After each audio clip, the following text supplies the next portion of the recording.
굉장히 마음이 바쁩니다.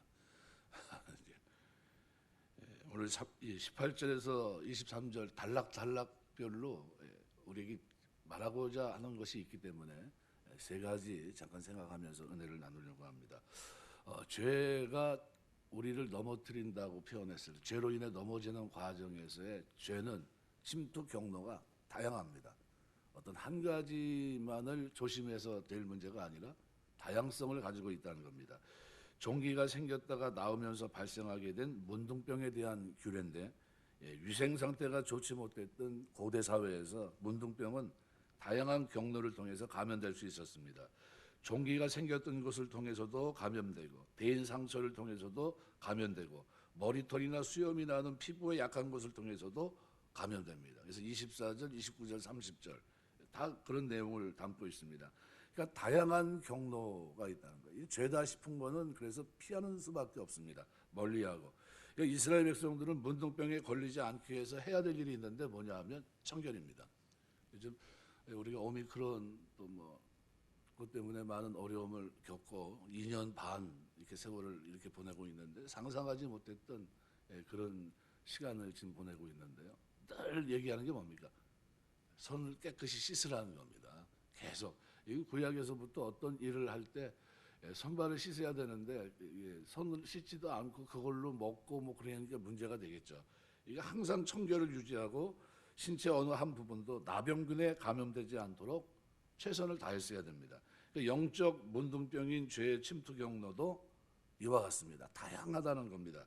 죄도 어느 특정 영역에만 국한되어 있는 것이 아니라 생활 전반에 걸쳐서 다양한 형태로 나타나고 있습니다. 그래서 어느 한 부분이라도 긴장을 놓치게 된다면 죄악은 그 느슨한 부분을 뚫고 들어와 우리의 삶 깊숙이 침투하게 되는 겁니다. 그래서 사도 바울은 데살로니가 교회 성도들에게 데살로니가전서 5장 21절, 22절 말씀에서 범사에 헤아려 좋은 것은 취하고 악은 모양이라도 버리라.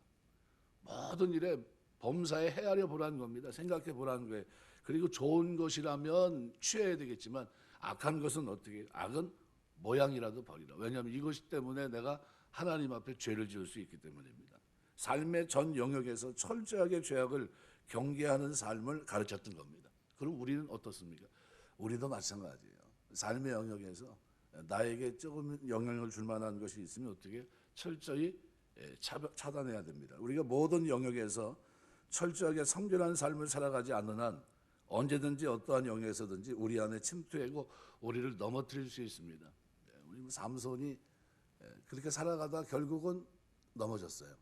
그죠? 자신의 신분을 알지 못하고 과신하다가 결국은 넘어지고 눈 뽑히고, 그죠? 머리털 다 밀리고 짐승처럼 수레를 끌고 그런 비참한 지경까지 넘어지게 되거든요. 그래서 언제든지 우리가 어떠한 영역에서든지 우리 안에 침투하고 우리를 넘어뜨릴 수 있다라는 것을 잊지 마셔야 됩니다. 다윗에게 있어서 가장 어려웠던 때는 언제냐면요. 마지막 그 이스라엘 그 경계까지 갔을 때입니다. 그리고 자기 동족들이 자기를 고발했을 때예요. 그리고 사울이 이제 왔는데 한 번에 하나님이 기회를 주시죠. 그래서 이제 옷자락까지 베고 물병까지 다 빼고 했을 때는 어때요?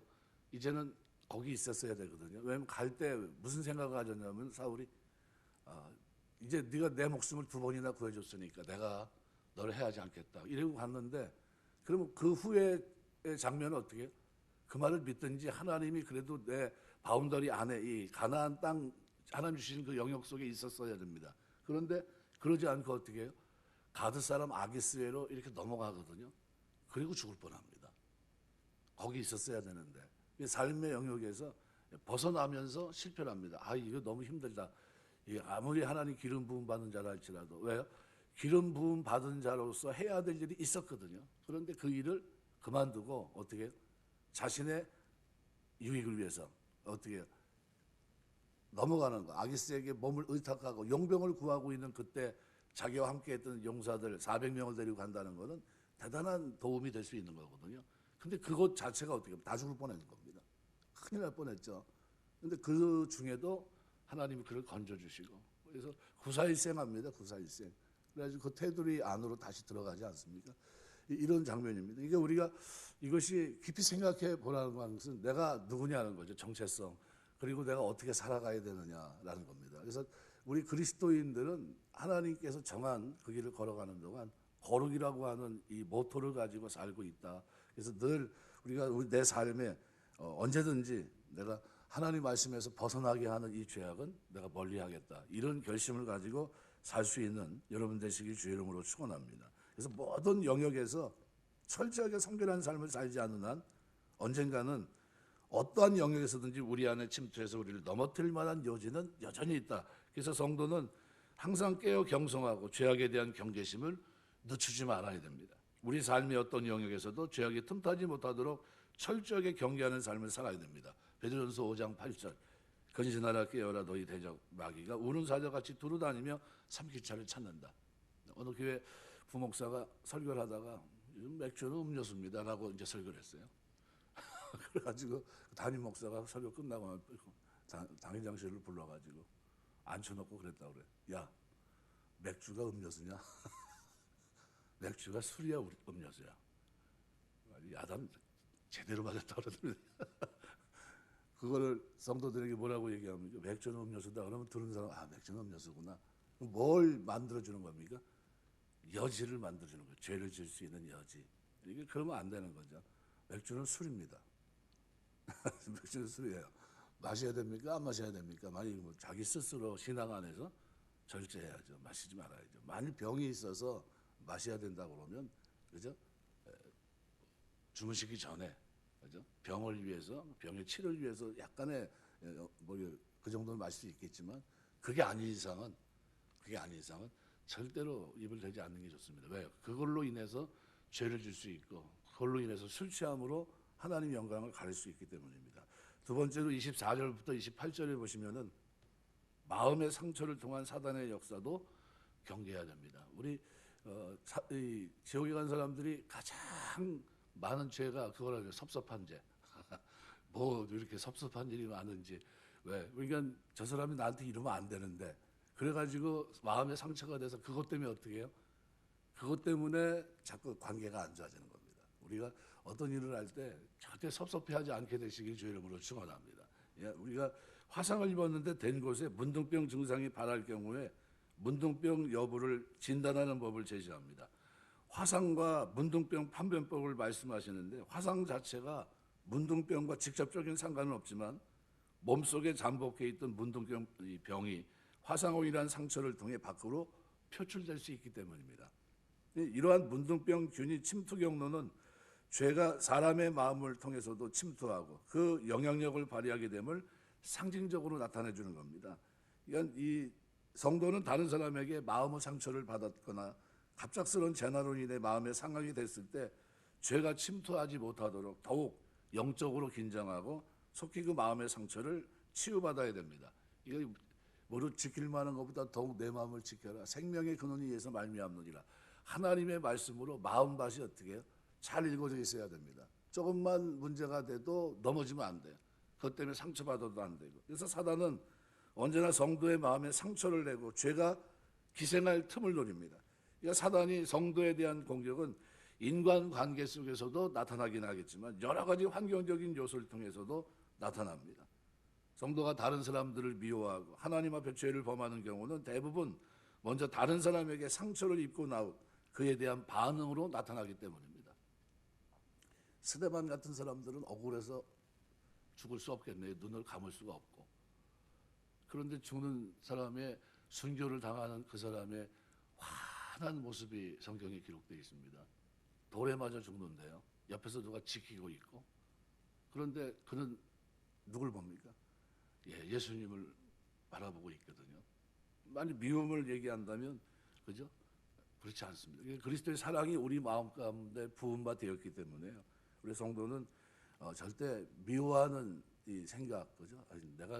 내가 네가 어떻게 나한테 이럴 수 있냐 하면서 미워하는 생각, 이런 생각들은 다 하나님 앞에 죄라는 사실을 잊지 마셔야 됩니다. 다른 사람에 의해서 공연히 상처를 받게 되면 감정이 상하게 돼서 그 사람을 미워하고 저주하는 마음을 갖기 쉬운데 이것도 죄입니다. 그래서 외부 자극으로 인해서 마음의 분을 품게 되면 사단은 그 틈을 파고 들어와서 우리를 죄를 짓게 합니다. 하나님 앞에 그죠? 형제에게 대해서 분노하는 자, 그죠? 살인하는 자라고 그랬습니다. 살인하는 자. 전에는 사람을 죽여야 살인이었는데 형제를 향해서 소리치는 것만 해도 살인이라는 거죠. 그러니까 굉장히 중요하죠. 성도는 그래서 어떤 마음의 분노가 일어날 때 사단이 자신을 시험하고 있다라는 것을 기억하면서 분을 오랫동안 품고 있지 말아야 됩니다. 하루하루 그날 끝내야 돼요. 이거를 다음 날로 연장시키면 안 됩니다. 우리 외부로부터는 마음의 상처가 죄가 기생할 수 있는 기회가 될 수 있음을 기억하면서 마음의 상처를 입지 않도록 마음을 잘 다스리고 여러 가지 내 외적인 요인들이 마음의 상처를 입을 때에는 치료의 하나님을 의지하고 속히 치유함을 받으면서 신앙생활을 해야 됩니다. 그때는 어떻게 해야 됩니까? 기도해야 돼요. 하나님, 내가 이 마음의 분노가 일어나는데 이 마음의 분노를 누그러뜨릴 수 있도록 하나님 도와주옵소서. 혈과 육은 하나님의 나라를 유업으로 받을 수 없다 그랬어요. 그래서 에베소 4장 26절 27절 보면 분을 내어도 죄를 짓지 말며 해가 지도록 분을 품지 말고 마귀로 틈을 타지 못하게 하라. 아주 정확하게 얘기합니다. 마귀로 틈을 타게 하지 마라. 어떻게 해야 됩니까? 분을 내어도 해가 지도록 분을 품지 말아라. 마귀가 틈탄다 이런 얘기입니다. 그 틈타면 어떻게 돼요? 죄를 짓는다는 얘기예요. 죄 짓지 마라. 그게 어떻게 마음에서부터 어떻게 정리하라는 겁니다. 시편 37편 8절 분을 그치고 노를 버리라. 불평하여 말라. 행하게 치우칠 뿐이라. 우리가 하나님 앞에서 마음의 상처를 통한 사단의 역사를 늘 경계하면서요. 마음이 섭섭할 때 하나님 앞에 어떻게 해요? 기도하셔야 됩니다. 기도하면서 하나님 마음의 섭섭함이 사라지게 해달라고. 이게 아닌데 그죠? 내가 절대로 뭘 바라고 한 게 아닌데 저 사람에게 이렇게 했는데 저 사람이 나에게 이런 행동을 하면서 내 마음이 자꾸 섭섭하고 그러는데 그로 인해서 죄 짓지 않게 해달라고 하면서 해야 됩니다. 우리는 하나님 앞에 드리는 것도 드린 거로 끝나야죠. 그렇게 해야 됩니다. 그래야죠. 내가 이렇게 했는데 왜 나를 안 알아주지 이러면 안 됩니다. 섭섭하면 안 돼요.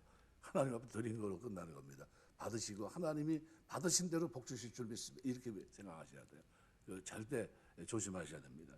또 하나는 오늘 본문의 29절에 37절에 보면 그리스도 안에서 의롭다함을 받은 자에게는 정죄함이 없습니다. 우리가 받은 은혜, 예수님이 고난을 당하시고 십자가 지시면서 죽기까지 순종하시면서 성량하신 은혜로 믿음을 선물로 받고 하나님의 자녀가 된 우리 엄청난 은혜를 받았는데요. 이제는 정죄함을 받지 않는다는 겁니다. 더 이상 제사장이 환자의 모발에 나타난 증상을 보고 정하다, 부정하다 여부를 결정합니다. 제사장이 정하다고 판정을 내리면 누구도 그 사람을 부정하다 말할 수 없습니다. 하나님이 그리스도 안에서 오늘 정하다고 판정하시면 누구도 사단도 우리를 부정하다 얘기할 수 없습니다. 영적으로 보면 우리의 대제사장 되시는 예수께서 우리를 정하다 인정하시면 세상의 누구도 사단도 우리를 부정하다 정죄할 수 없습니다. 왜요? 이미 깨끗해졌기 때문입니다. 그리스도 예수 안에 의롭다함을 받은 성도에게는 정죄함이 없습니다. 그래서 사도 바울은 로마서 8장 1절 2절에서 그리스도 예수 안에 있는 자에게는 정죄함이 없나니 이는 그리스도 예수 안에 있는 생명의 성령의 법이 죄와 사망의 법에서 너를 해방하였습니다. 완전한 해방입니다. 조금 잘하면 해방이고 조금 못하면 해방 이런 게 아닙니다. 그래서 완전한 해방이기 때문에 자신 있게 선포한 거고요. 그러면 이렇게 어떻게 삽니까? 살다 보면 조금 실수할 수도 있겠지만 그것 때문에 이 정죄가 바뀝니까? 바뀌지 않아요. 그래서 예수께서 의롭다 인정을 받은 성도는 자신의 거룩한 신분에 대한 확신을 가져야 되고요. 그 다음에 어떻게 해요? 거룩함을 위해서 최선을 다해야 됩니다. 그럼 그렇게 사는 중에 조금 실수할 수 있습니까? 없습니까? 그러면 다시 원위치 되는 겁니까? 아니면은 그 부분만 회개하면 됩니까? 그 부분만 회개하면 됩니다. 그래서 때로는 자기 연약함으로 인해 범죄하게 될 때 자신의 거룩한 신분에 대해 의심을 할 수 있는데 그러한 의심은 사단이 하나님의 자녀된 우리를 실족하기 위해서 그런 의심을 주는 겁니다. 우리의 연약함을 인해서 십자가의 고난을 당하신 그리스도의 구속사역을 의심하게 하면서 불신앙의 범죄에 빠뜨려 주와의 관계를 단절시키려는 사단의 술책에 불과합니다. 그러므로 성도는 자신의 연약한 모습이 보일 때마다 바로 나 자신을 의롭다고 칭해 주시기 위해 십자가에 흘리신 그리스도의 보혈 그것을 바라봐야 됩니다. 예수께서 우리를 정하다 선언했다는 사실을 우리가 믿음으로 어떠한 상황에서도 사단의 술책에 넘어가지 말고 믿음을 굳건히 가지게 되시길 주의 이름으로 축원합니다. 이사야 50장 9절 보면 주 여호와께서 나를 도우시리니 나를 정죄할 자 누구뇨 그들은 다 옷과 같이 헤어지며 조맥에 먹히리라. 로마서 8장 34절. 누가 정죄하리요? 죽으실 뿐 아니라 다시 살아나신 이는 그리스도 예수시니 그는 하나님 우편에 계신 자의 우리를 위해 간구하는 자시니라. 우리가 예수를 믿는다고 하는 것은 너무나도 큰 축복 속에 있는 것을 얘기합니다. 요한복음 3장에도 보면 17절 18절에 이렇게 얘기합니다. 하나님이 그 아들을 세상에 보내신 것은 세상을 심판하려 하심이 아니요 그로 말미암아 세상이 구원을 받게 하려 하심이라. 그를 믿는 자는 심판을 받지 아니하는 것이요 믿지 아니하는 자는 하나님의 독생자 이름을 믿지 아니하므로 벌써 심판을 받은 것이니라. 심판이 정죄로 되어 있습니다. 벌써 정죄를 받은 것이니라. 그리스도 안에서는 결코 정죄함이 없다. 이걸 잊지 마셔야 됩니다. 말씀 맺겠습니다. 오늘 이 세 단락 속에서 각각 얘기하는 내용이 다릅니다. 죄는 다양한 경로를 통해서 우리를 넘어뜨릴 수 있다. 뿐만 아니라 마음의 상처를 통한 사단의 역사도 경계해야 된다. 그리스도 안에 의롭다움을 받은 자에게는 결코 정죄함이 없다. 이것이 여러분 마음속에 새겨져서 살아가는 동안 정죄함을 받은 사람들은 어떻게 살합니까? 매 순간 살아가면서 죄를 경계하며 살아갑니다. 죄를 증오하며 살아가고요. 죄 가운데 살지는 않습니다. 하나님 백성답게 살려고 몸부림쳐 삽니다. 그거의 성화의 삶이에요. 그렇게 살다가 혹 넘어질 수는 있죠. 그래도 하나님은 놓지 않으세요. 붙들고 계시고요. 그때는 어떻게 해야 됩니까? 회개해야 됩니다. 철저히 회개해야 돼요. 하나님 앞에. 왜요? 구원받은 자로서 구원받은 자의 합당한 삶을 살지 못한 하나님 나를 용서해 달라고. 마음의 영역도 이 삶의 영역 속에서도 생활 속에서도 하나님 죄 가운데 살지 않고 하나님이 나를 의롭다고 정하셨는데 그 거기에 걸맞는 삶을 살아낼 수 있도록 성령께서 나를 붙들어 달라고 기도하시면서 회개하고 그 자유함 속에서 우리가 신앙생활을 하는 겁니다. 그런 은혜가 저와 여러분 믿음 생활 속에 늘 충만한 모습으로 거룩한 모습으로 성결한 모습으로 나타나게 되시기를 주의 이름으로 축원합니다. 기도하겠습니다.